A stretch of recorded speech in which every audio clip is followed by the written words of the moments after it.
I want you to imagine something. You are alone in your living room. The lights are low, you are reading a book, and your heart is pounding. Your palms are sweating. You are terrified, but you can't turn the pages fast enough. When you finally close the book, you feel relief, maybe even joy, and you think, why did I just do that to myself?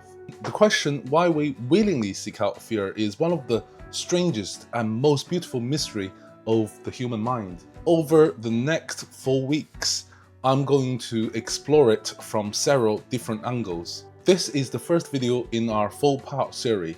Here is what's coming.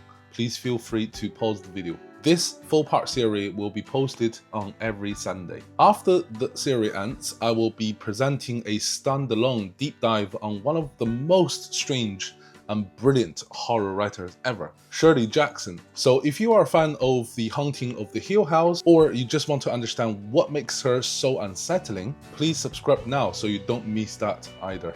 For now though, let us answer the big question, why do we read horror?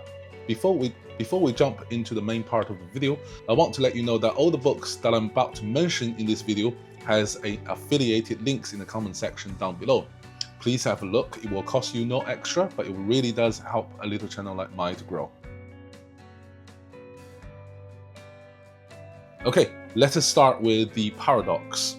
In real life, fear is awful. A stalker, a car crash, a scream in the dark. These things trigger our fight or flight responses. Our heart rate spikes, cortisols flood our system. We suffer. But when we experience fear through a book or a film, something strange happens. The same psychological response, the pounding heart, the sweaty palms, becomes enjoyable. Why is that? The most famous answer came from the philosopher Aristotle. He called it the Catharsis, the purging of negative emotion through art. When we watch a tragedy or read a horror novel, we release pent-up fear and pity in a safe container. Afterwards, we feel lighter, cleaner. But catharsis is only part of the story. Modern psychology has uncovered some deeper reasons. In the 1970s, culture anthropologist Ernest Becker wrote a book called The Denial of Death. He argued that most human civilizations, our art, our religion, our ambition, is an elaborated defense mechanism against the terrifying truth that we will die. This became terror management theory, and horror movies and horror novels are one of the most direct way we confront our terror. When we read a ghost story, we're asking, what happens after death? When we read a zombie novel, we are asking, what if the body continues without the soul? When we read The Exorcists, we are asking, is evil a force beyond human control? Horror lets us touch the untouchable. It lets us stare into the abyss, but from a safe distance, with a book as our shield. And somehow, that act of staring gives us a little more control over the fear that lives inside us every day. Here's another tradition, older than psychology, that comes from 18th century philosophy. The philosopher Edmund Burke wrote about the sublime, a feeling of overwhelming vastness or power that should be terrifying, but instead become exhilarating. Think of standing at the edge of a cliff, watching a thunderstorm rolling across the ocean. We feel small, vulnerable, but also alive. That's the sublime. Horror novels create the same effect.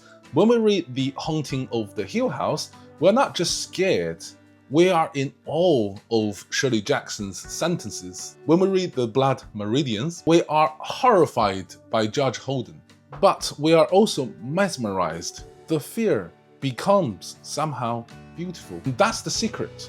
Horror gives us access to powerful emotions, awe, terror, dread, that everyday life rarely provides. We read horror because we want to feel more, not less. Okay, let us get neurological for a moment. When we experience real danger, our amygdala the brain's fear center activates our sympathetic nerve system, our body prepared to run or fight. But when we know we are safe, when we curl up on our old cushion with a book, our brain adds a second signal. The prefrontal cortex says, relax, this isn't real. That combination, high arousal plus safety, creates a unique chemical cocktail. We get the adrenaline of fear without lasting trauma. Some researchers even call this the benign masochism. It's the same reason we ride roller coasters and eat spicy cold food. We read horror because it's the most intense emotion we can experience without consequences. It's a workout of our emotional muscles. But horror isn't just about personal pleasure. It's also about understanding others. Study has showed people who read literary fiction, including horror, scores higher on tests of empathy. Because horror forces us into the mind of people in extreme situations. Victims, survivors, even monsters. When we read Delary Claribon, we understand an abused woman's desperation. When we read The Tube by Nick Carter, we feel the terror of a child alone in the dark. When we read American Psycho, we are forced to inherit a mind that's utterly alien. And that act of inhibition teaches us compassion, even for the unthinkable.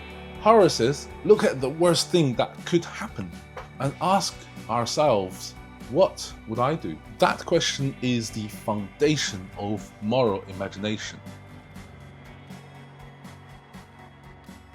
Finally, horror is social. We read scary books and we talk about them. We recommend them, we stay up late and text our friends. Have you got to that part yet? There is a reason horror has one of the most passionate online communities.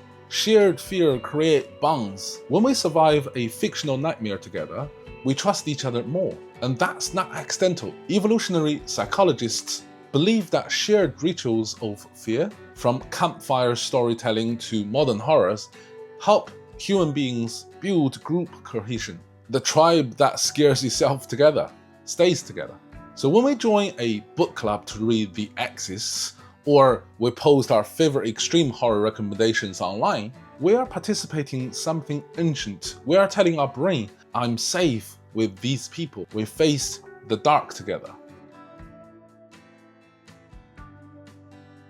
So why do we read horror?